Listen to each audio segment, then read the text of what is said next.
Hello, thank you for joining me.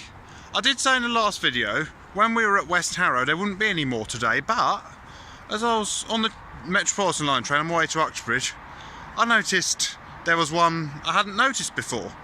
We've now come to Hillingdon station, Swakeleys, because nearby, between here and Ickenham, is Swakeleys Manor House, which is a lovely house, but it's not open to the public, or it might be about once a year. Perhaps we'll go there one day. Anyway, we've come to Hillingdon station. Now this, as you can see, is quite a modern station. Now, I appreciate there is a roar of traffic, so I'm trying my best to talk over it. The reason is that is the Western Avenue, and the station used to be further that way, but when they built this part of the Western Avenue, they moved the station to here.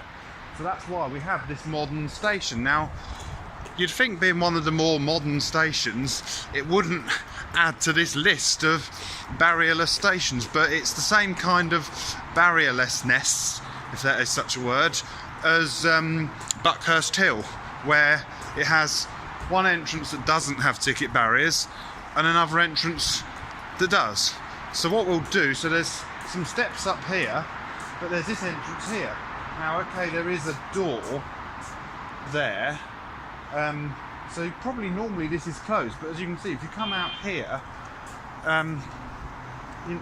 we're coming out and we're going into the car park without passing through a ticket barrier, which I think is, you know, I like that. It looks like it is the disabled access, and they have to use the radar key to open it. So perhaps it isn't normally a barrierless station, but seeing as I've successfully done it today, we'll count it.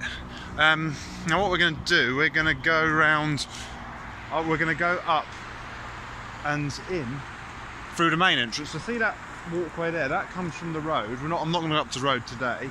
And up there is the proper entrance with ticket barriers, but I mean, this is what I think is a bit daft, because if those are closed, then from the car park, this is what you do. You just parked your car here, you want to come to this station. I mean, chances are you're going to be going to London, you're probably not going to go to Uxbridge, but if you were to go to Uxbridge and those gates we just came through were closed, you'll come up these steps all the way up here, up there, through the ticket barriers and down those steps, which to me, well, we're going to do it now, but to me that seems a bit daft.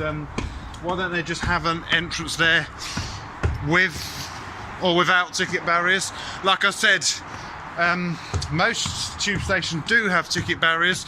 There is London Underground sometimes try and tell you all their stations have, but as we're discovering, they don't. It's very noisy up here, isn't it? Western Avenue. So that way goes out to the road. Coming in here, here is the barriered entrance.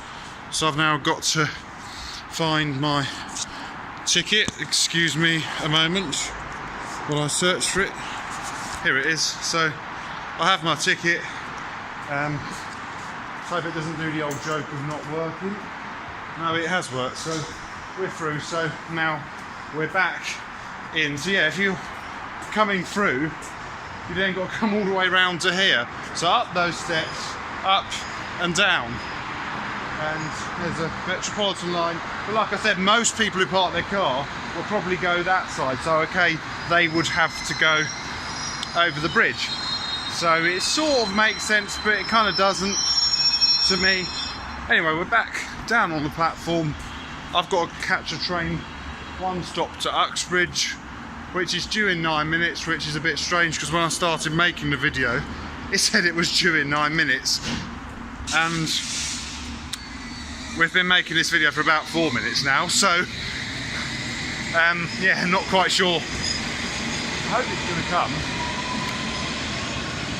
Well, look, someone, I assume this was the goods yard once, someone has an MG. Whether they drive every day to work in that MG and park it there, it's always nice to see a classic car. Maybe that person's watching. If you're watching, the person who owns that MG and you drive it here every day, you're a legend.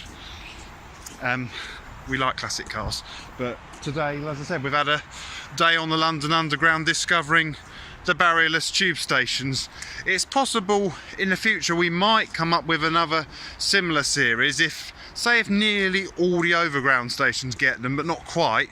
Maybe we could consider, say if there's perhaps less than 10 London overground stations in the future that don't have them, we could do it. I mean, especially when you go up north, it used to be that very few stations had them. Now more and more have ticket barriers, and I'll have to put a link to it because the most ridiculous case we've come across was Rochdale, where the ticket office is inside the ticket barrier, so in order to buy a ticket you need to go through the ticket barriers, which just makes no sense whatsoever. I'll put a link to that one, and I now appear to be the only person here at Hillingdon station, so from a very deserted Hillingdon station at 10 o'clock at night. Thank you very much for watching, and there won't be any more barrierless stations today. There will be, we have got one more day. We're going to come up to London and finish it off. Well, actually it might be over 1 or 2 more days, but anyway, wait and see. There'll be the next videos to come when they come. So anyway, from Hillingdon, in brackets, Swakeleys, thank you very much for watching, and good night.